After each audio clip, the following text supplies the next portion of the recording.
Leaders in Action. I'm Robin Trimmingham of the Olderhood Group, and my guests today are Olderhood CEO Bill Story and Derek Ray, the well-known international football commentator.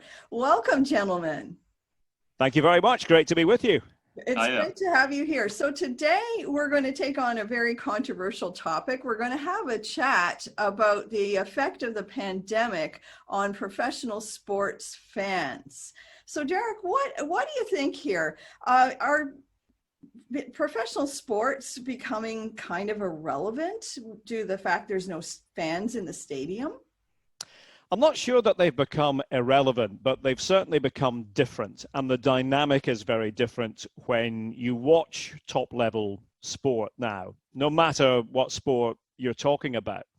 I think maybe the one exception from my point of view is golf, because when I watch golf now, I don't notice a radical difference. And that maybe speaks to the fact that at golf tournaments, there are times when even top players don't have that many spectators around them. But the sport that I cover, which of course is football, international football, that has taken on a very different guise during the initial phase of the pandemic. And I think we realize now, especially, just how important fans have been and will be, we hope, in the future. But there's just a huge difference between the ambience at a game, and we all sort of have taken it for granted with fans doing their thing. And we speak a lot about the 12th man, the 12th person, it should really be. But compare and contrast with the situation now in most places, where you have these cavernous, echoing venues. You can hear the players shouting to each other. You can hear the messages coming from the coaching staff. In short, it's different.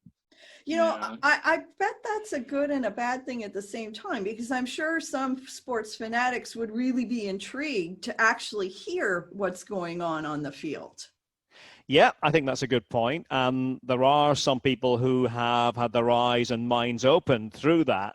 Maybe, though, it gets old, the 10th or 11th time. The first time it might have been something that, you thought to yourself, okay, this is something that I can try to get on board with and learn something. And I do it. I mean, when I'm covering, well, obviously not covering games at the moment because I'm talking to you from Massachusetts in the USA. I work in Germany a lot. But when I watch the German games, that's the one thing that I've actually quite enjoyed, is listening to the instructions, being a German speaker. And so, that does really bring home to you some of the things that are being said to players and some of the tactical things that happen in a game. But, of course, we would rather have the true soundtrack, the authentic soundtrack of the fans. And, of course, in Germany, at the moment, there have been attempts to get fans back, but on a very limited basis. The agreement amongst the different states in Germany, 20% at a maximum of total capacity. And this is also very important, a very detailed, highly thought out hygiene concept worked out between the clubs and their local health authority. Mm-hmm. Germany is a very decentralized country in comparison with, say, the UK. In Germany, everything really happens on a decision-making level at a local level. And so you have the situation where in some cities you can have maybe 5,000 or 6,000 fans in a vast stadium, but in others you can't have any at all.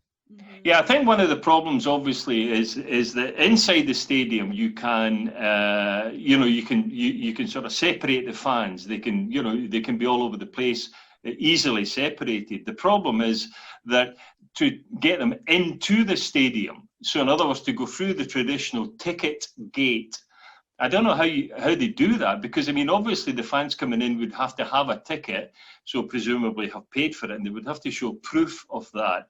So whether you sort of bring them into a tight area, so they're open on the outside, they're open on the inside, but there's just that little piece in the centre. I would imagine that might be a bit of a problem. It's a challenge. I'll give you an example. Mainz, one of the teams in the Bundesliga, they put out a letter to fans who were going to be allowed into their game recently. And again, we're talking about people from the local area, people who are season ticket holders. And their advice was, take your car if you can, go on foot if you can. And I can tell you the Mainz Stadium is not in the city centre, it's some distance out, but go on foot if you can. Don't use public transport, because what they didn't want was to have big queues and crowds of people on public transport. Right. Take your bicycle if you can.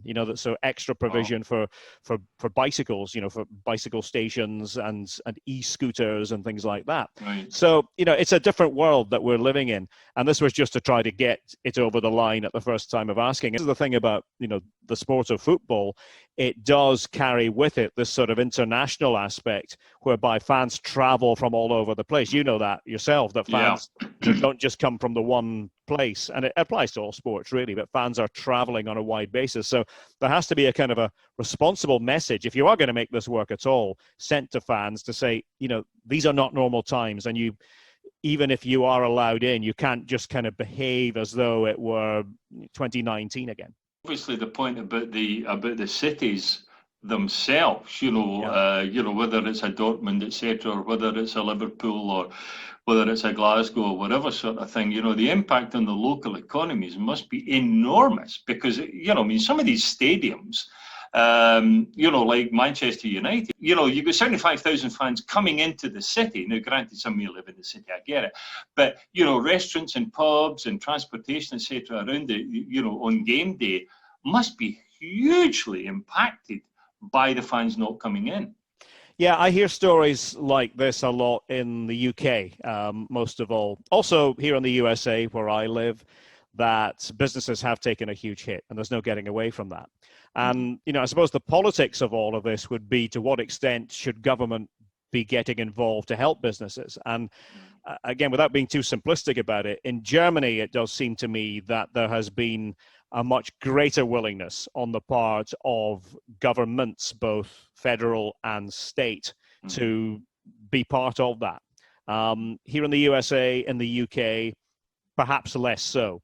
So again, you're talking about different philosophies when it comes to how you govern during a pandemic. What I will say about the German situation is, at the moment, they are allowing fans in, but again, it's on a sort of a case-by-case basis. In Munich and in Cologne, for example, recently no fans were allowed. But we have to sort of wait and see what will happen in the next few weeks. It's a 6-week pilot project. And as the weather gets worse, and as the pandemic continues, we don't know if there will be fans allowed as winter progresses. This might be a little bit of a naive experience to two guys who are diehard sports fans. But for somebody like me, the appeal of going to a game has always been the whole crowd experience. Instead of staying home watching it on television, part of the thrill for someone like me is to be there with the throng of people and watch the game on a jumbo screen if there happens to be one. To what extent do you think stadiums are really going to have to think about how to keep the experience really special for the crowd of people who can go?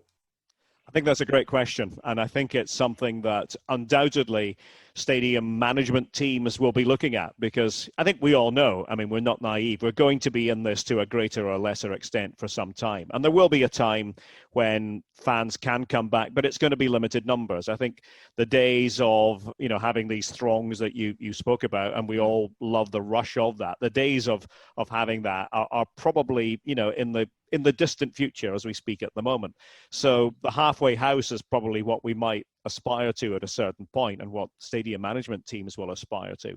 But I think there are creative ways to do things, and that is their profession, is knowing how to organize a stadium in that way. What I will say is that listening to the ambience at some of the games this past weekend in Germany, even though only 5,000 might have been inside, or 10,000, it still was able to bring a semblance of normality, not the full Monty, not going back to 2019, but still a reminder of what fans can bring. Well, this has been a fascinating discussion, and I'm sorry we're all out of time. You've been watching Leaders in Action. Join us again soon for part 2 of this discussion.